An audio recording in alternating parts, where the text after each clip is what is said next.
palasyo igagalang ang desisyon ng ICC sakaling pagbigyan ng hirit na interim release ni dating Pangulong Rodrigo Duterte. Umabante sa balita si Abante reporter Eileen Taliping.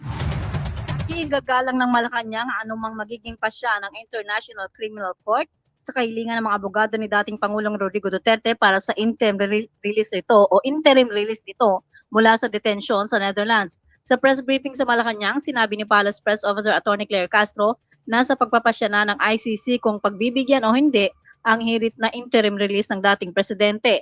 Kabilang sa kondisyong inilatag ng defense team ng dating Pangulo ay hindi ito flight risk, hindi gagawa ng dagdag na krimen at handa umano ang isang member state na tanggapin ito. Sinabi ni Castro na isa sa mga kondisyon ng depensa sa kanilang motion o petisyon ay tila pag-amin na ang dating presidente ay nakagawa ng krimen tulad ng ibinibintang dito. Kung ito anya ang strategy ng kampo ng dating Pangulo, sinabi ni Castro na sana ay mapaniwala nilang ICC judges at hindi sasabihin kalaunan na nagbibiro lang sila tulad ng nangyaring pangako noon ni Duterte na pupunta ito sa West Philippine Sea sa pamamagitan ng jet ski. Ako si Eileen Taliping ng Abante Radyo. Ito ang balitang mabilis, mabangis at walang mintis.